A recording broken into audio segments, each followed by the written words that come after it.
Dans la partie nord du continent asiatique, l'Himalaya bloque les courants d'air chaud et humide de l'océan Indien, créant un climat aride avec peu de précipitations et formant le deuxième plus grand désert mouvant du monde, le désert du Taklamakan.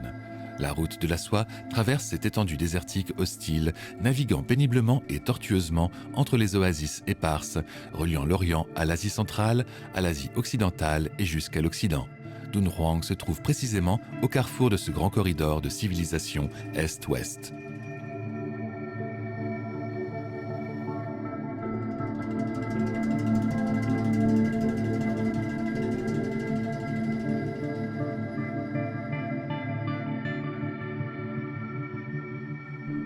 Dunhuang est entouré de déserts et de terres arides. Le plus grand bienfait que la nature ait accordé à cette terre est l'eau de fonte des monts Tilian. Ayant été autrefois le foyer de peuples nomades, Dunhuang dispose de ressources en viande très abondantes. De plus, les anciens habitants de Dunhuang aimaient chasser, laissant de nombreuses scènes de chasse et d'animaux vivants sur les peintures murales.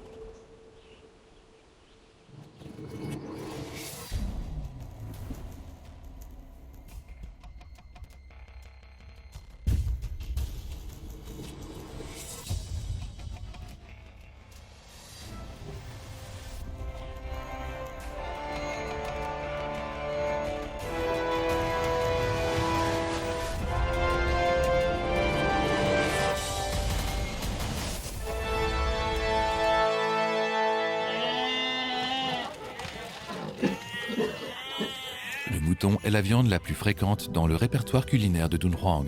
Limitrophe du Xinjiang à l'ouest, du plateau mongol au nord et du Tibet au sud, Dunhuang est entouré de peuples consommateurs d'agneaux. Intégrant diverses influences, Dunhuang a développé sa propre expertise dans la préparation du mouton.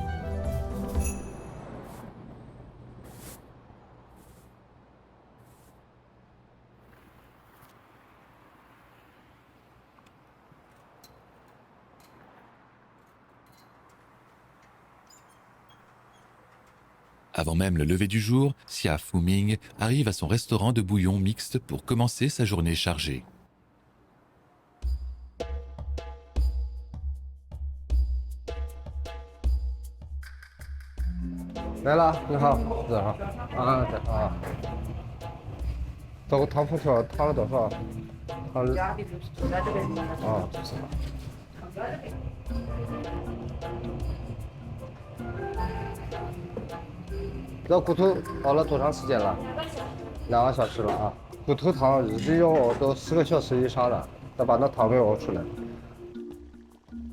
Un excellent bouillon mixte commence par le bouillon d'agneau. Pendant que les os d'agneau mijotent lentement pour développer leur saveur, les autres ingrédients font leur entrée. Le tofu est frit puis coupé en lanières.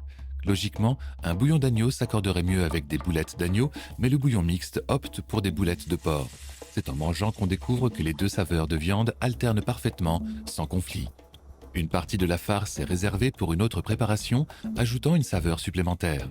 Une crêpe aux œufs est étalée, fourrée et frite. Les habitants de Dunhuang l'appellent jiasha.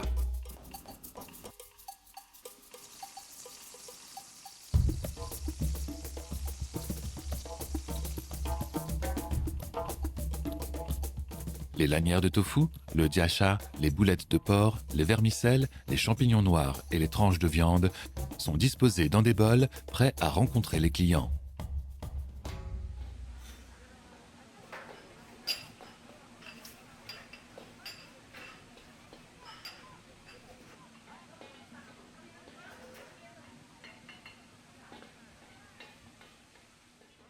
À ce moment, une longue file d'attente s'est déjà formée devant la boutique.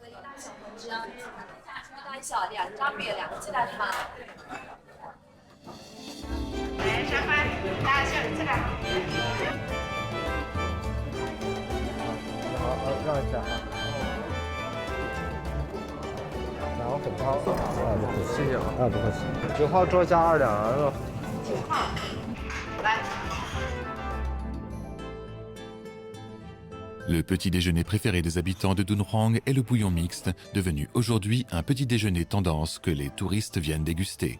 Les locaux viennent pour la saveur familière, les visiteurs pour découvrir quelque chose de nouveau.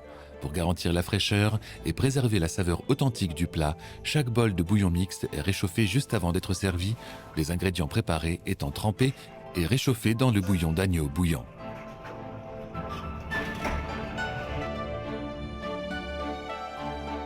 Re signifie la combinaison de divers ingrédients. Je désigne le bouillon d'agneau. Voilà le bouillon mixte Re-je de Dunhuang. 董黄羊肉可知好吃是个带。